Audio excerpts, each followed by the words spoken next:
What if I told you that the number one key to improve your productivity was to fix your downtime?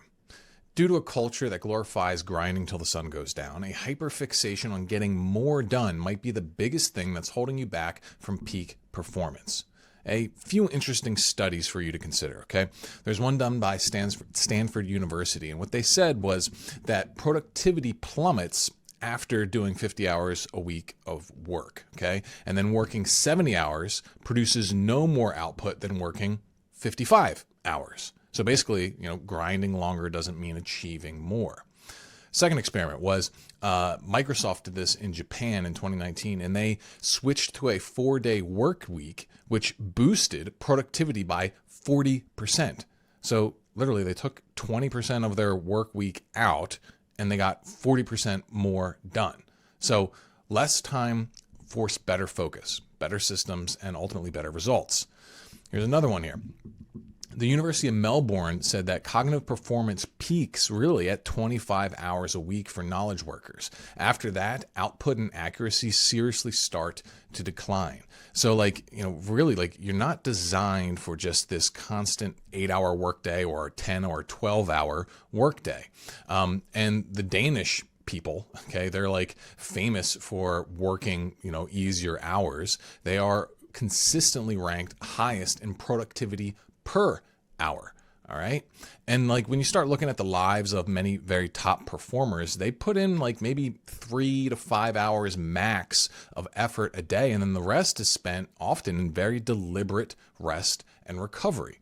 And this is the kind of shift when you start internalizing this, it can change everything, how you work, how you lead, how you feel day to day. And in fact, I just did a call specifically on this topic for my Frontline Man community. So if you want help building a high performance life that doesn't burn you out, then click the link below and book a free call with us, and we'll show you exactly how to do it.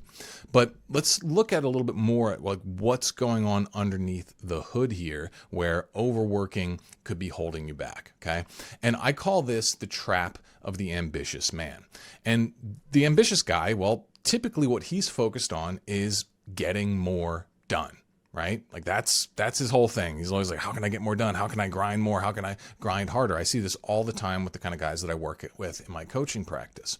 And what tends to happen is when all their intentionality goes into being productive, almost no intentionality goes into having fun, recovery, rest. Sometimes they care about sleep hours, that sort of thing. But beyond that, there's really not much thought put into it.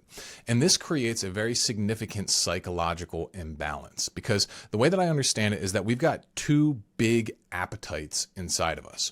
We've got kind of our intellectual appetite, the logical part of us, and this part craves progress. And in order to generate progress, we have to work, meaning we have to sacrifice present pleasure for some future reward. And these are the activities that you do as a means to an end. You're trying to get something out of them, even if you don't necessarily enjoy them in the moment. All right. We all got to work. This is a part of life, and it can be a fulfilling part of life. But there's another appetite that we have to contend with, and this is our appetite for pleasure. All right. And this is really centered in the limbic part of our brain, the emotional part of our brain. And pleasure is just when you do something as an end in and of itself. You just do it because doing it is enjoyable, right? It lets you enjoy the moment. And what I've found is that when you focus way too much on the progress side of things, the work side of things, and neglect the pleasure side, then some bad stuff starts to happen. Basically, your emotional aspect begins to rebel. And there's 3 big ways that this will show up. One is that you'll get, burnout. Okay. You'll just kind of feel like you're grinding against yourself and everything starts feeling crappy. And this generates resistance, right? You'll feel even if it's passion, work that you're theoretically passionate about and it means a lot to you, you're just going to feel like you don't want to do it. And then what that typically leads to is escapism. Okay, because when you keep trying to tell this emotional part of you that wants pleasure now to just, shut up, you'll get your cookies when we're a millionaire, right? Or whatever it is. That part starts to just kind of throw a temper tantrum. It'll reduce focus. It'll cause you to on autopilot, just start seeking escapism. When I kind of really discovered this in a very tangible way when I was focusing on helping guys quit pornography.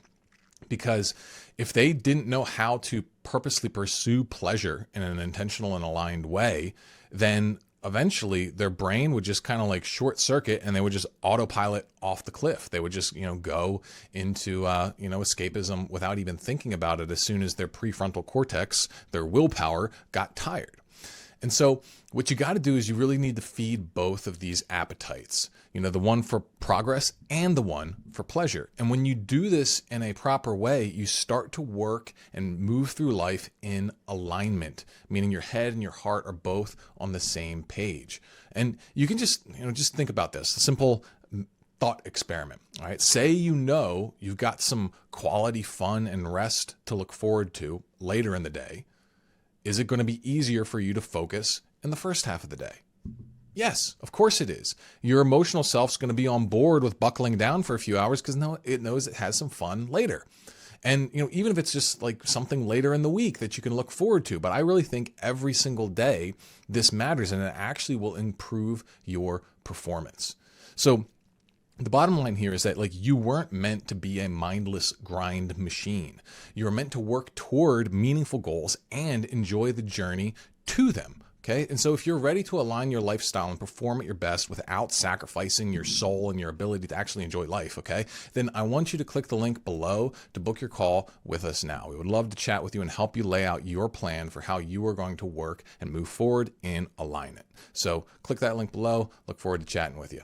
Ooh, yeah.